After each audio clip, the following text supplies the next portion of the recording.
Saturday is International Women's Day, but where is the global outrage for the barbaric treatment of Israeli women on October 7th and in the months since in the dungeons of Hamas?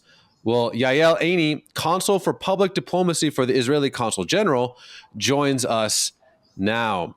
Shalom, Yael. Why do you think most feminists don't want to talk about what happened and what is happening to Israeli women?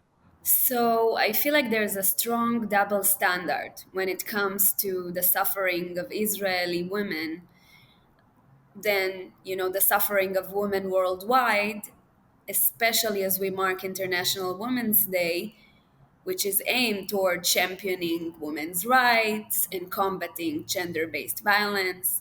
However, since October 7th and its aftermath, we've seen from very few to none international organization mentioning the female hostages, the brutal treatment they received, the torturing, the sexual assault. There have been testimonies and reports again and again and again of what they been through in captivity with Hamas. However, it seemed to not be as important as other conflicts, Hmm. those organizations. And even now, as we speak, there are three bodies of Israeli female hostages held in captivity by Hamas. One is in Bar Haiman, which was abducted from the Nova Music Festival. She was a therapist, emotional support therapist, who worked in the festival to help people if they got into situation that needed that support. And two elderly women, 70 years old, Ofra Keidar and Judy Weinstein Chagai. And nobody talks about it. And it's just appalling to me. Well, why do you think that is? I mean, if you were to look at the definition of what people that espouse feminism would support is against I don't know how to say this without being graphic, violence towards women, and everything that's happened to Israeli women since October 7th is by kind of the definition of what you would want to stand up against. Why do you think this is? I think at the end of the day, there is a lot of bias against Israel, especially Israeli women.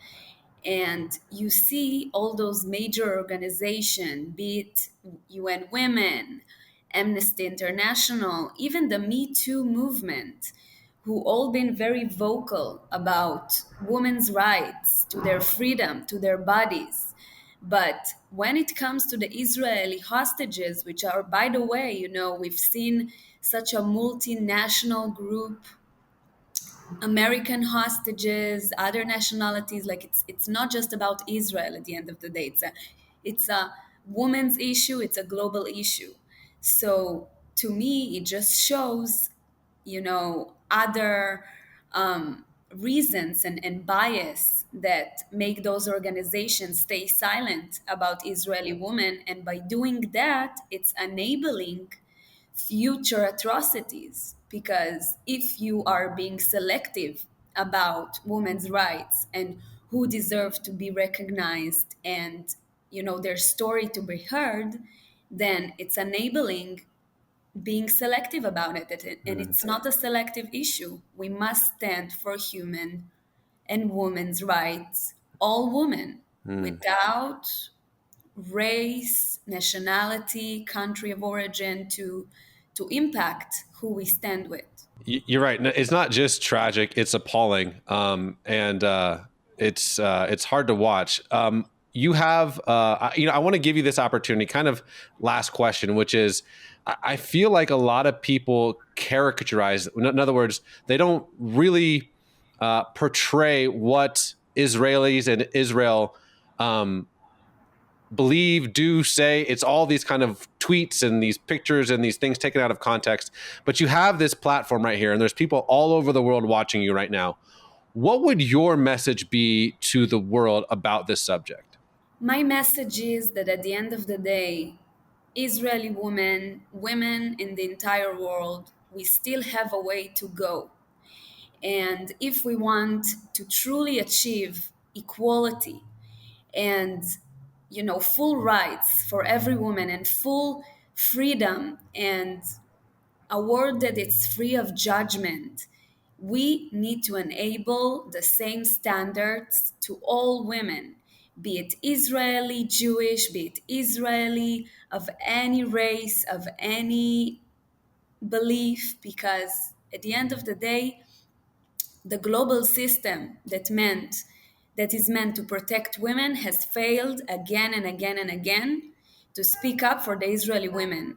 So to everyone who's watching this platform, please use your voice to not skip over those stories, because at the end of the day, in the future, we don't know when and where things are going to happen again. But if we stay silent about Mm, Israeli women, we might as well stay silent on all women. So please mm. use your voice and be vocal about it.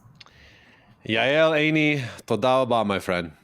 Thank you very much, Raj.